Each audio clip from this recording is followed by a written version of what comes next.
Para você que vai assistir no replay, mais uma vez, Minuto TN.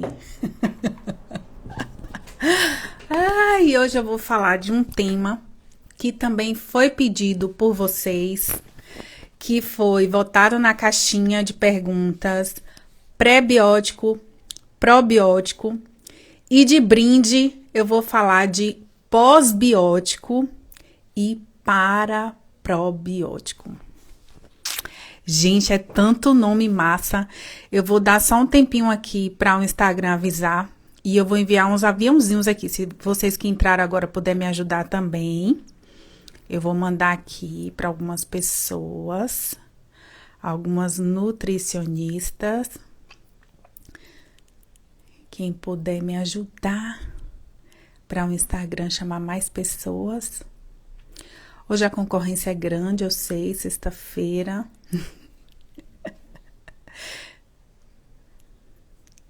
Vamos chamar aqui o povo. Cadê o povo? Quem vai chegando aí vai me dando boa noite.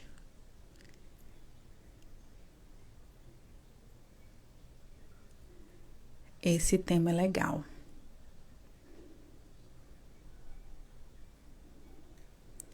Pronto, mandei alguns aviãozinhos aqui. Será que travou? Gente, vocês que estão aí, quem tá online, pode me dizer se tá ouvindo bem?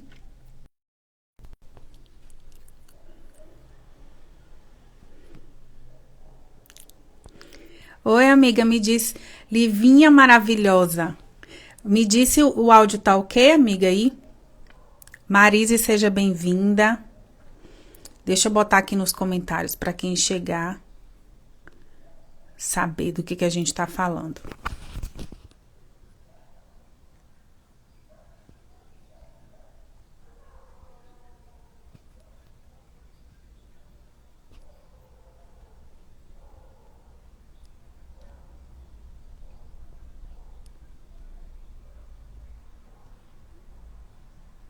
Tô botando aqui o comentário, tá? E aqui eu vou... Deixa eu fixar aqui. Pronto, então vamos começar, que hoje é sexta-feira, né? Ninguém quer ficar muito tempo aqui. Mas então, esse assunto é interessante, sim. E eu já vou começar falando para vocês o seguinte. Aqui eu vou trazer, claro, definições teóricas, algumas. Mas o que a gente vai falar aqui, eu vou trazer muito minha experiência na prática clínica. Por quê? Referência é muito fácil hoje em dia da gente achar. A gente coloca no Google e acha. Agora, a prática clínica é mais difícil da gente ter esse compartilhamento.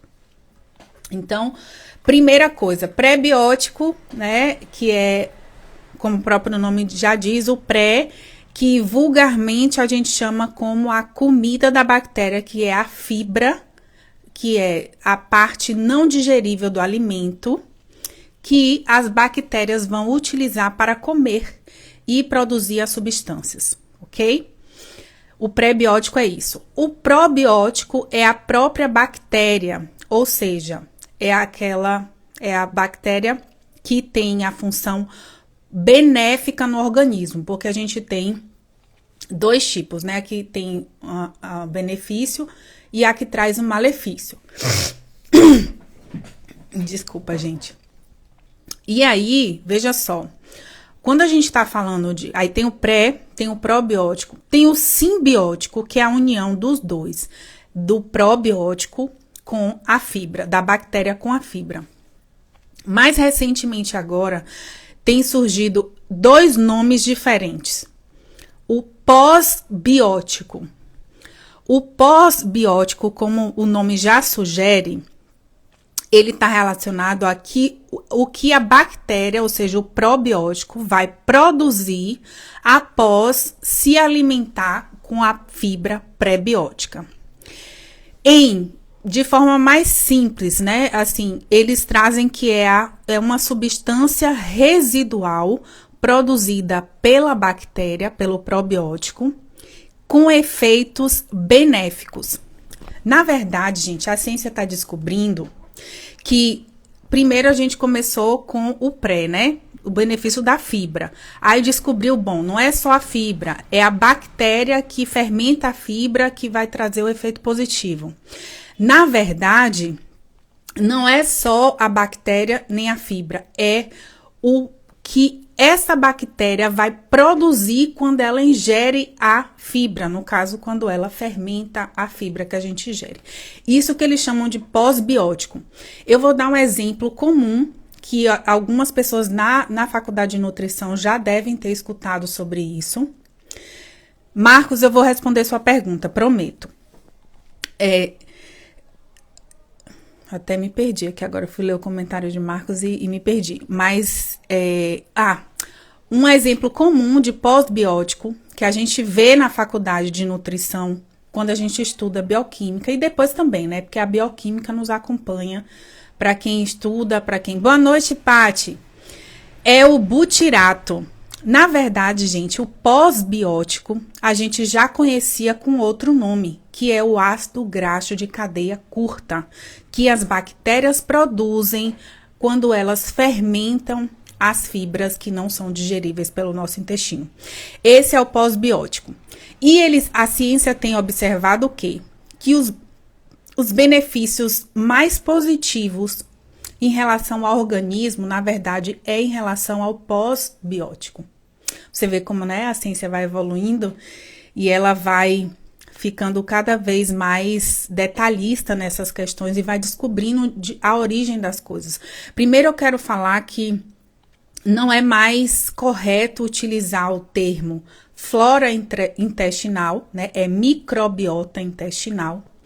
E quando esta microbiota intestinal, ela está em equilíbrio entende-se quando as bactérias benéficas, elas estão em maiores quantidades do que as bactérias benéficas, a gente tem a homeostase, o equilíbrio, certo?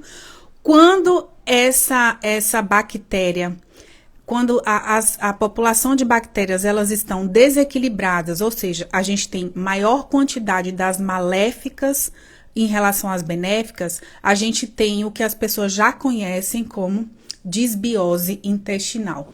Eu tô fazendo essa introdução aqui para que todo mundo que assista esse Minuto TN consiga fazer o raciocínio clínico, tá? Que esse que é o objetivo. Então, explicando isso, eu falei o que é o pré-biótico, pós-biótico, simbiótico, e eu vou falar para vocês o que é o paraprobiótico. O paraprobiótico é um termo também que surgiu, que o que a ciência está fazendo? Ele pega parte das bactérias benéficas e injeta, no caso, oferece para a pessoa. E essa parte dessa bactéria benéfica, ela também vai ter efeitos positivos no corpo humano. Os efeitos positivos que a ciência traz além do equilíbrio da microbiota intestinal, esse equilíbrio da microbiota intestinal, ele está associado com melhor saúde das células intestinais, né, dos colonócitos, dos enterócitos. Se essas células, elas têm uma melhor saúde, elas conseguem fortalecer a barreira intestinal. E isso aqui é extremamente importante para o nutricionista que trabalha dentro da unidade hospitalar. Barreira intestinal. Eu vou falar sobre isso, tá? E, então, a gente tem essas células intestinais bem alimentadas e fortalecidas, elas vão ter uma força de barreira grande. Quando elas têm uma força de barreira grande, isso quer dizer que vai haver uma melhor seleção do que vai passar pela barreira. Quando a gente tem uma melhor seleção do que passa pela barreira, a gente não tem aquele problema de bactérias passar pela barreira, certo? E aí a gente tem um problema que acontece muito na prática clínica, que é um dos cuidados e medos que os profissionais têm e que os cientistas trazem como cuidado para se usar probiótico dentro do paciente hospitalizado, é exatamente essa possibilidade da bactéria passar pela barreira intestinal e ela cair aonde? Na corrente sanguínea. Quando a bactéria cai na corrente sanguínea, mesmo sendo uma bactéria benéfica para o intestino, na corrente sanguínea, ela pode desenvolver o quê? Sepse. E já tem relatos na ciência de pacientes que tiveram sepse por bactérias, quando vai fazer lá a coleta do sangue para isolar a bactéria que causou a sepse, adivinhe, bactérias probióticas. Então, já tem relatos na ciência disso. Por isso que é uma das coisas que a gente tem que ter muito cuidado na prática clínica nutricional dentro do hospital. É o cuidado com translocação bacteriana, que pode acontecer mesmo com o uso do prebiótico, que é uma bactéria benéfica. Tati, e aí eu vou chegar na questão do raciocínio clínico, tá? Isso aqui, tudo que eu tô fazendo para vocês é uma introdução, né? Quem chegou agora, depois eu sugiro que assista, para que você consiga fazer o caminho do raciocínio clínico. Então, são bactérias boas, a fibra também é positiva, o simbiótico é positivo, sim, mas a gente tem muito mais benefício do uso dessas substâncias nos pacientes pós-hospitalização, tá? E também pacientes crônicos. Só que quando a gente vai pegar um paciente na UTI, um paciente que está em uma condição aguda, um paciente que está com uma infecção ativa, paciente que está com sinais de infecção ativa, né? Vai ficar salvo assim, Lari, nosso Minuto TN vai ficar salvo. Então, se você pega um paciente que está com esse quadro, paciente com febre, infecção ativa, desregularização do ritmo intestinal, ou é um paciente que está muito constipado, que só consegue defecar com lavagem intestinal, né, fazendo o FLIT, ou paciente que está com diarreia de difícil controle. E são pacientes que têm outras complicações que tornam eles um paciente grave, a gente precisa ter cautela com o uso de probiótico, prebiótico e simbiótico nesses pacientes, tá?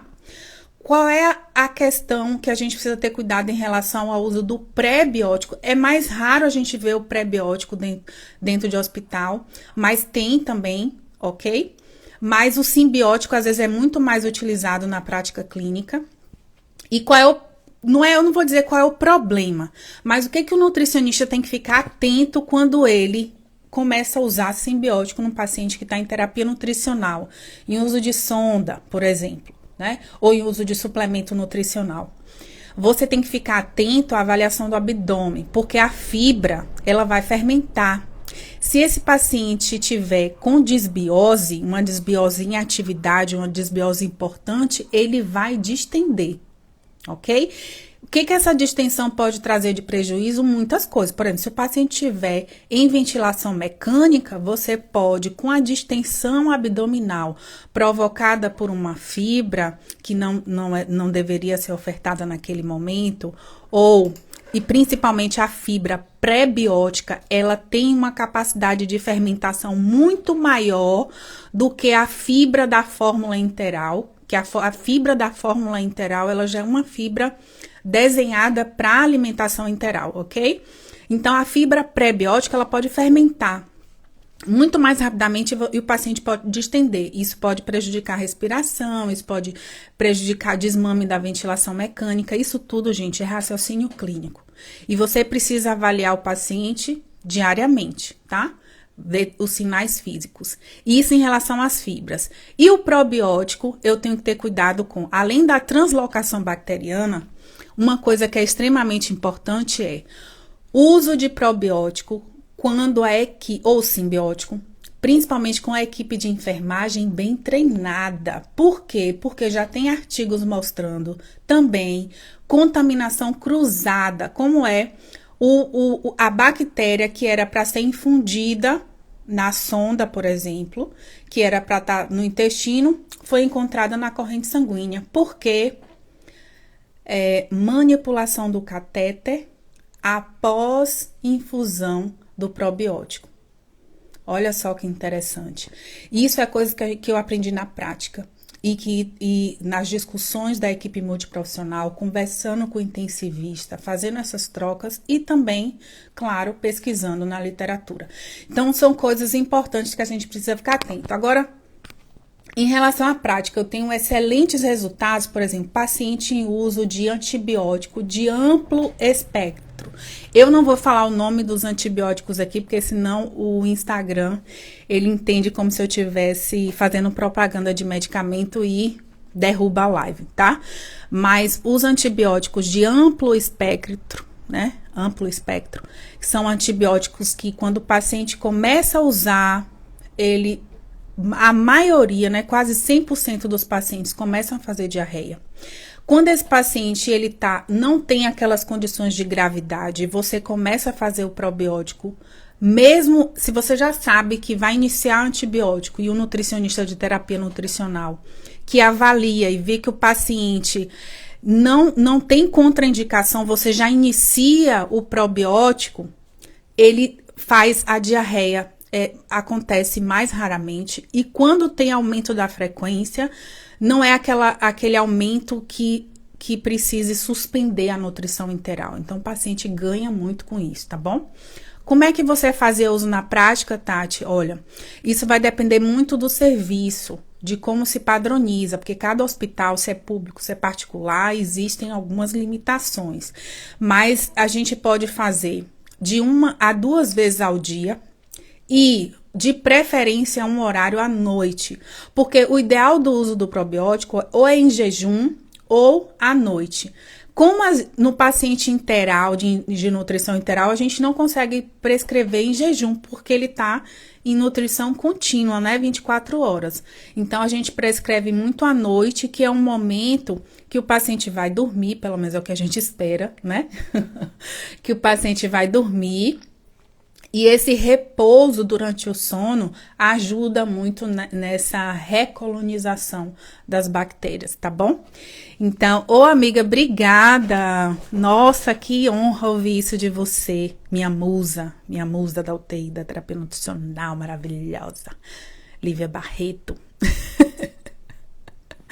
Então, gente, o nosso Minuto TN de hoje foi para falar sobre esse tema. Olha, eu tenho 3 artigos aqui que eu consultei, obviamente, porque para poder vir falar com vocês, para relembrar alguns conceitos. Quem tiver interesse de ter acesso a esses artigos, é só me mandar no direct. Tati, por favor, me manda os artigos, que eu mando para você o link e você baixa o artigo para você ler, tá bom? Tem um mesmo que é muito legal, que é uma revisão e uma revista de grande impacto para quem é da área acadêmica, vai entender o que eu tô falando. É uma revista de nutrição e imunologia, um fator de impacto de quase 7, é uma revista que é super bem reconhecida. Aí, amiga, eu vou te mandar, são 3, eu te mando.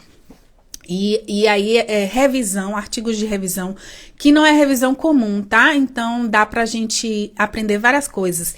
E esse artigo, esse que eu achei massa, que eu consultei, que é uma revisão de 2020, ele fala muito dos lactobacilos, né? Então, assim, só falando, porque eu falei dos probióticos, existem algumas classes de bactérias que são melhores para a gente usar em determinadas condições.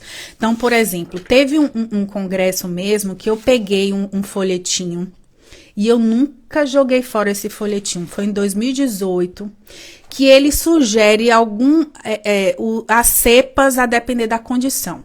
Quem quiser também, eu mando foto, tá, gente? Porque eu sou uma pessoa assim, ó, conhecimento e amor. Quanto mais a gente multiplica, mais cresce, né? E meu objetivo aqui é contribuir com meus colegas, não é ficar com conhecimento só pra mim, não, viu? Então, quem quiser, só me pedir que eu mando, na maior alegria, porque acho que o bom dessa troca é isso, tá?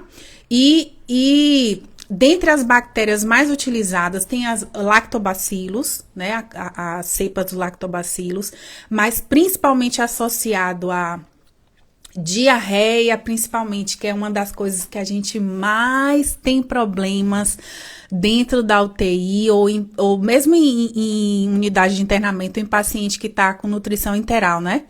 Quando o paciente faz diarreia, Nutri, o paciente está com diarreia, aí já vai logo suspender a dieta. Eu nem vou entrar nisso aqui, que já é outra coisa. Mas a classe das bifidobactérios também é uma cepa bem interessante, que tem resultados legais quando a gente utiliza ela com um paciente que está fazendo antibiótico de amplo espectro, então tem bons resultados. Então, se você tiver na prática clínica, tiver condição de usar, e se tiver dúvida se o paciente tem indicação ou não de probiótico, quiser me mandar uma mensagem, pode me mandar, viu, gente? Manda que eu respondo. Eu posso demorar um tiquinho, mas eu respondo, tá? Lembrando que quem quiser participar do grupo VIP, que é um grupo que eu sempre mando artigos, né, relacionados às aulas, é só clicar aqui na bolinha do meu perfil, clica lá no link que tá na descrição e tem lá grupo VIP, clica lá e vem pro grupo VIP, ok?